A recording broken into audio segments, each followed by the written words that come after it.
Hey guys, welcome to She Knows Arsenal. We're going to be going over the most recent Arsenal news and transfer news, so make sure you guys like this video and subscribe to the channel. Remember, there are chapters in the description box. If there's something you want to fast forward to, please go ahead and do that, but if you have a chance and you have some time, just watch the whole thing. Why not? So last night, the last thing that I expected to see were links to Kai Havertz. I know, you're probably like, what the heck is going on? That's exactly what I was thinking.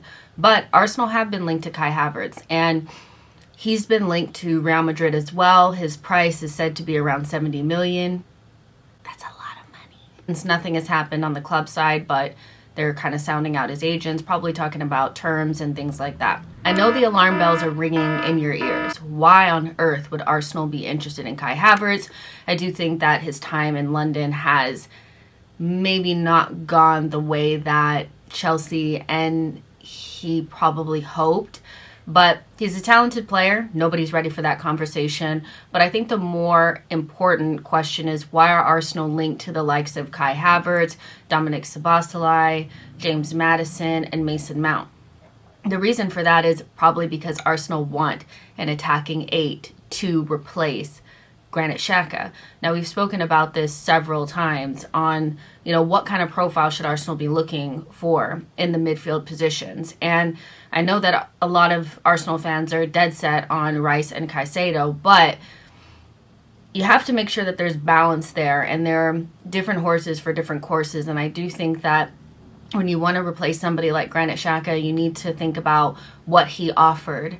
And beyond him being like a physical presence and somebody that got back into the box and defended, really his main skill set that we will be missing if he were to go were the goals and assists and his ability to make those late man runs into the box. So I think that's why Arsenal are interested in these players. Arsenal definitely need another player with that creative touch, goals and assists to replace Granit Xhaka in that position. But let me know what you guys think about the rumored Kai Havertz interest. I have a feeling the comment section is not going to be happy. The Declan Rice bid has been confirmed. Arsenal are preparing a £92 million bid for Declan Rice. West Ham won the Europa Conference League final last night. Congratulations to West Ham. And now the race for Declan Rice has truly begun. West Ham's co-chairman confirmed Declan Rice is leaving. So for all the West Ham fans that are sitting there saying, oh, well, he said he didn't really want to talk about, you never really know, he's leaving. He's leaving, guys. He's leaving.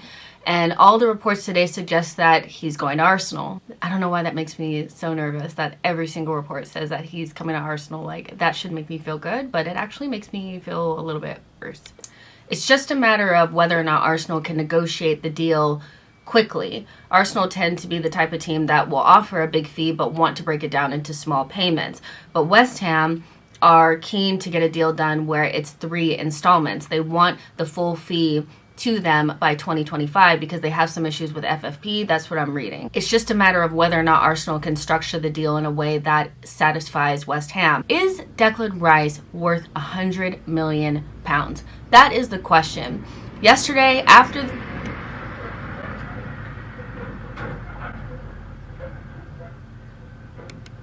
he has some characteristics that Arsenal really are missing in their midfield. The grittiness, the interceptions, the defensive awareness, the ability to cover ground. And let's not forget the leadership aspect of things. I know people don't like soft factors, but Arsenal need leaders. And Declan Rice is a natural leader, and he can become one of the best DMs in the world. And I know Moises Caicedo looks like a more natural fit because he already plays in a progressive system, so you can easily see where he fits in or would fit in at Arsenal. But squint a little bit harder, use your imagination. Declan Rice also can do similar things in that Arsenal system, but what he has that Moises Caicedo does not is the leadership aspect of things, the personality. And so, yeah, I think he is worth £100 million, and quite frankly, it ain't my money. It stands money. So if he wants to drop £100 million on Declan Rice, then so be it. I back it. But I want to know what you guys think. Is Declan Rice worth £100 million? Why or why not? So Moises Caicedo's fee has been revealed. Over the last couple of days, there has been some conflicting reports around what the fee would be for Moises Caicedo, but Fabrizio Romano has confirmed that it will be between 70 and 80 million. which is what Arsenal offered in January. And Arsenal are said to be looking to put together another offer for Moises Caicedo. Caicedo is on. So many Arsenal fans are desperate for this duo to come to Arsenal.